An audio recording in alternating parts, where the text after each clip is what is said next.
पाकिस्तान को white wash करने के बाद अब बांग्लादेश आ रही है इंडिया में, इंडिया के खिलाफ 2 मैचेस की टेस्ट सीरीज खेलने। क्या इंडिया को डरना चाहिए? क्या इंडिया लेगी बांग्लादेश को सीरियसली? वेल, देख के तो लग रहा है कि मामला सीरियस ही है, क्योंकि बांग्लादेश, जिसको अक्सर छोटी टीम बोल के राइट ऑफ कर दिया जाता है, उसके खिलाफ इंडिया इस बार अपनी कोई बी या सी टीम नहीं, बल्कि फुल स्ट्रेंथ टीम उतार रही है। विराट कोहली, रोहित शर्मा, जसप्रीत बुमराह, ऋषभ पंत, सिराज, हर मेजर प्लेयर है इस सीरीज में और वो खेलेंगे भी। लेकिन क्या है इसकी वजह जो इंडिया को फुल स्ट्रेंथ उतारनी पड़ रही है बांग्लादेश के सामने? क्या बांग्लादेश से डर गई है टीम इंडिया? क्यों खेल रही है इंडिया अपनी फुल स्ट्रेंथ और नहीं दे रही है किसी को रेस्ट? मैं दे रहा हूं इसके 5 रीजंस इस वीडियो में। हाय, मैं हूं इंडियन क्रिकेट का वो फैन जो बांग्लादेश ने पाकिस्तान को जब हरा दिया है तो उसको वो बड़ी बात नहीं लग रही है। बड़ी बात उसको तब लगेगी जब इंडिया को व्हाइट वॉश कर देगी बांग्लादेश। ओह, मेरा मतलब हाय, मैं हूं अभिषेक, आप देख रहे हो जी स्विच। रीजन नंबर 1, बेइज्जती का डर। पाकिस्तान को उनके घर में ही 2-0 से हरा दिया बांग्लादेश ने। पहले मैच में 10 विकेट से हरा दिया, दूसरे मैच में 6 विकेट से हरा दिया। इन शॉर्ट, पाकिस्तान की रावलपिंडी तोड़ दी। बांग्लादेश के कैप्टन नजमुल हुसैन शंतो एक ऐसे पॉइंट पे अपनी टीम को लेकर आए थे जब उनके अपने देश में पॉलिटिकल रकस और अनरेस्ट चल रहा था। उसके अलावा टीम में सीनियर प्लेयर्स भी ऐसे से हैं, जैसे शाकिब अल हसन, इतने वोलेटाइल कैरेक्टर कि रिजवान को तोड़ने लगे थे भैया ये शाकिब हमारे। और कोई भरोसा नहीं था कि रिजवान की खुंदक कहीं अंपायर पे ना निकल जाए, क्योंकि शाकिब भाई तो ये करते रहते हैं। इसके अलावा टीम में सीनियर सिटीजन मुशफिकुर रहीम भी हैं, जिनकी पेंशन का अमाउंट उनकी मैच फीस से ज्यादा ही रहा होगा। साथ ही यंग लड़के भी हैं जैसे नाहिद राणा, जो 145-150 की स्पीड पर लगातार बॉल डाल सकते हैं। बेसिकली वो बंदा जिसकी ball Babar Azam and party को दिखनी ही बंद हो गई थी। इतनी डाइवर्स टीम को लीड करना, वो भी खुद यंग कैप्टन होके, ये बड़ी बात है। और सबसे बढ़िया चीज, पाकिस्तान जब अपने पेसर्स की धौंस दिखा रही थी तब बांग्लादेश ने उनको अपने पेसर से पटक दिया और स्पिनर से घुमा दिया। पाकिस्तान वाले खुद अपनी पिच रीड नहीं कर पा रहे थे और कोई स्पिनर इंक्लूड नहीं किया, तो पहला मैच तो वहां गया। और दूसरे मैच में अपने झंडे से भी ज्यादा हरी पिच बनवाई थी पाकिस्तान ने, लेकिन फिर स्पिनर्स और पेसर्स दोनों पे ही ढह गए। बेसिकली बांग्लादेश ने स्पिनर्स जिनसे ज्यादा एक्सपेक्टेशन नहीं थी, उनसे पाकिस्तान को चकमा दे दिया। और रीसेंट परफॉर्मेंसेस की अगर बात करें इंडिया की, तो इंडिया भी स्पिनर्स के आगे अटकती नजर आई है। फॉर्मेट भले ही अलग था, लेकिन रीसेंट एग्जांपल कंसीडर करिए, जहां श्रीलंका में टीम इंडिया ओडीआई सीरीज इसलिए हार गई क्योंकि सभी श्रीलंकन स्पिनर्स में या तो मुरलीधरन की आत्मा आ गई थी या फिर इंडियन टीम को स्पिन खेलना जो है वो भूल सा गया है, आदत खत्म हो गई है। टेस्ट में भी विजिटिंग टीम के स्पिनर्स जो हैं, चाहे नए हो पुराने हो, आते हैं इंडिया में और तोड़ के चले जाते हैं। तो इसका यह मतलब है कि विनिंग फॉर्म लेकर आ रही बांग्लादेश, जिसके स्पिनर्स भी अच्छी फॉर्म में होंगे, इंडिया में स्पिनिंग ट्रैक्स मिलेंगे और बांग्लादेश के खिलाफ इसीलिए इंडिया अपना बेस्ट फुट फॉरवर्ड रखना चाहेगी। और जैसे अनएक्सपेक्टेडली श्रीलंका से हारे थे, वैसे बांग्लादेश से हारना तो कतई नहीं चाहेगी। Hence full strength. Reason number 2, बदला फैक्टर। रिसेंटली बांग्लादेश ने इंडिया को 2-1 से ओडीआई सीरीज में हरा दिया था जब बांग्लादेश गए थे, और उस सीरीज में भी सब बिग शॉट्स मौजूद थे, जैसे रोहित, विराट, श्रेयस, शिखर एटसेट्रा। अब आप कहोगे कि भाई वो ओडीआई था, ये टेस्ट फॉर्मेट है, और टेस्ट में तो इंडिया 2-0 से जीत कर आई थी। अरे सर जी, किसी को याद नहीं रहता कि बांग्लादेश के खिलाफ कितने मैच जीते थे इंडिया ने। लेकिन जब हारती है इंडिया तो सो कॉल्ड छोटी टीम के आगे खास तौर पे, तो दर्द और जिल्लत वो जो होती है ना, वो जरूर याद रहती है। लिटन दास तब भी थे, अब भी हैं। शाकिब, शंतो, मुशफिकुर, ये सब लोग तब भी थे, ये सब लोग अब भी हैं। तो इंडिया बांग्लादेश के खिलाफ कोई एक मैच हारना भी अफोर्ड नहीं कर सकती है। इंडिया का सवाल है भाई, और इज्जत का सवाल है। टीम इंडिया, जिसको आप कहते हैं कि सिर्फ ऑस्ट्रेलिया, साउथ अफ्रीका, इंग्लैंड जैसी टीमों से ही खेले, उनसे ही राइवलरी वो करना डिजर्व करती है। सोचो, गॉड फॉरबिड, अगर इंडिया यहां हार जाए तो बांग्लादेशी फैंस ने नागिन डांस कर करके सोशल मीडिया पर जहर मचा देना है। और ऊपर से इनके फैंस होते भी कतई जहरीले हैं, वरना किसी के प्लेयर के ऊपर गला काट के पोस्टर बनाना, वो भी एमएस धोनी जैसे बंदे का, भाई कौन फैन ऐसा करता है? इसीलिए भाई बदला भी जरूरी है और इज्जत मेंटेन करना भी। रीजन नंबर 3, WTC 2025 का final. World test championship of WTC 2025 cycle में इंडिया ने अपनी टॉप 2-3 टीमों में जगह लगातार बनाकर रखी हुई है। पिछली 2 बार इंडिया WTC फाइनल्स में पहुंच चुकी है, लेकिन अकेली ऐसी टीम है ये जिसने ये किया है, बट फाइनल जो है जीत नहीं पाए हैं। पहले न्यूजीलैंड से हारे, फिर ऑस्ट्रेलिया से हारे। इसीलिए फाइनल्स तक का अगर रास्ता बनाना है तो फिर छोटा मैच हो या बड़ा, छोटी टीम हो या बड़ी, टीम इंडिया को मेहनत करनी पड़ेगी कड़ी। WTC का गणित कुछ ऐसा ही है कि जीतने वाली टीम को 12 पॉइंट्स मिलते हैं, हारने वाली टीम को 0 पॉइंट्स मिलते हैं। मैच टाई हो जाए तो दोनों टीमों को 6-6 पॉइंट मिलते हैं, और अगर ड्रॉ हो जाए तो 4-4 पॉइंट मिलते हैं।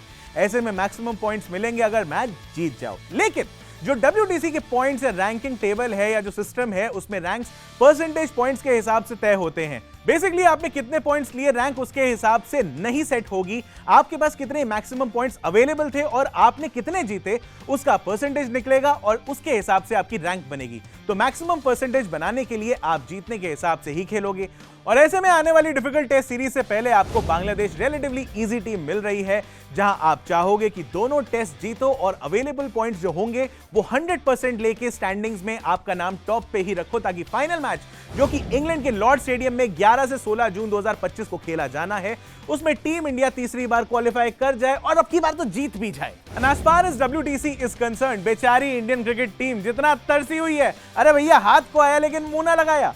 इंडियन क्रिकेट टीम जो है पूरी कोशिश करेगी कि किसी भी मैच को लाइटली ना लिया जाए और 200% कमिटमेंट दी जाए, क्योंकि एक बार को आने वाले दिनों में न्यूजीलैंड टेस्ट सीरीज जो है, जो इंडिया में खेली जाएगी, उसको तो इंडिया वाले कैसे ना कैसे संभाल लेंगे, लेकिन वो जो ऑस्ट्रेलिया जाके 5 मैचों की बीजीटी खेलनी है, बोले तो बॉर्डर गावस्कर ट्रॉफी, उस बीजीटी में इंडिया की बीजीटी ना हो जाए, मेरा मतलब बेइज्जती ना हो जाए। Which brings me to my next point. Reason number 4, test के लिए इंजन गर्म करना है।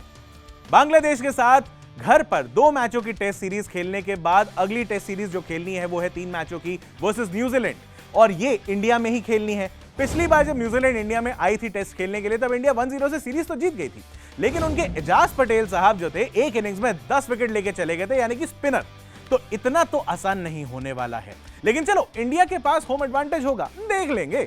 पर वो जो बवाल बीजीटी सीरीज आने वाली है उसका क्या, उसमें 5 मैच होंगे, वो भी ऑस्ट्रेलिया में जाकर, ऑस्ट्रेलिया के खिलाफ। तो उसके लिए तैयारी पूरी नहीं हुई इंडिया की, तो दुनिया 1 मिनट नहीं लगाती है 36 ऑल आउट याद दिलाने में, जो कि इंडिया का बीजीटी के अंदर ही हुआ था ऑस्ट्रेलिया में खेलते हुए।